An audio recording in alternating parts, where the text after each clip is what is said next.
Hey, profiteers out there. James here. Another message after church.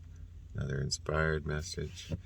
I was thinking about charity and giving and helping your neighbor. And so this weekend I've been pretty social. It's Halloween weekend. Dressed up last night. Went out, met a bunch of people, talked to a bunch of random strangers like I always do. Night before I was out with. Watching my friend Katie Bath had a kind of a benefit to raise money for homeless. Um, Met a bunch of people there. And there's two types of people that I'm finding. There's the people that give charity for charity's sake. And once that charity's given, it's free, it's open, and there are no expectations on it. And then there's people who give charity and feel they deserve something from it.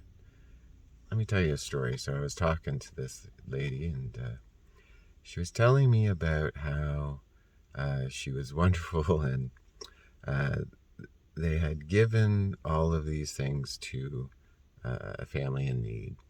And the one kid really wanted a pair of shoes, and they decided they would get them like really expensive Nike shoes and et cetera, et cetera. Well, the next time she saw the child after Christmas, the child wasn't wearing the shoes.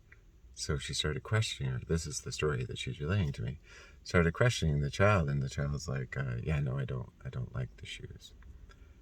So rather than just accepting the fact that you did something good, you questioned the person that you were doing something good for. It doesn't matter, to me anyway. This is how I feel about it. Once I give something, give money to the homeless, give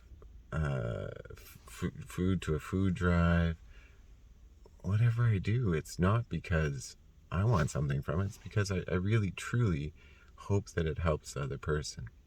And if it doesn't, well, I try.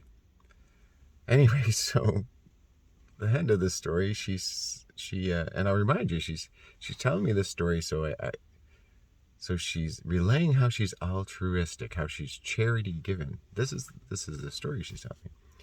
So anyway, she calls the mom and says, "You know what? If your kid doesn't want the shoes, why don't you give them back to me, so I can give them to someone else who'll appreciate them?"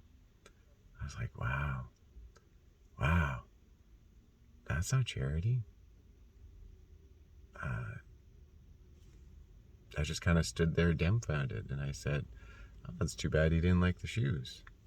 Maybe he didn't, like the feel or the shape or the size or the color. I don't know what to tell you."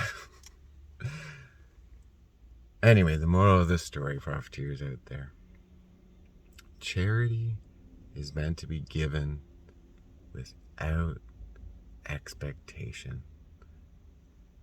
Just give. I give money to the homeless, and I've had people that I love and respect, and they're just questioning it, and they ask me, they're like, "Well, that guy's gonna go do drugs," and I'm like, "Okay, so he does drugs.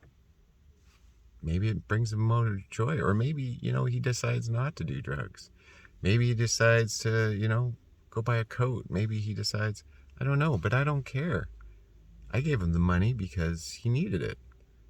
I don't care what he does with it. It's none of my business. It doesn't matter." I further had someone say, "Well, what if he goes and does drugs and then he dies? And that's your fault." I'm like, "No, it's not my fault. He chose to do drugs. He chose to go down that path. It has nothing to do with me, because once you give charity, there are no expectations." Anyway, sorry, profiteers out there, profiteers in general, I love you. We should give charity. We should help each other out. We should rise above, especially now. I've been giving that message over and over and over again, and I hope you're hearing it. Get out there. Help each other up. Raise each other up with no expectations.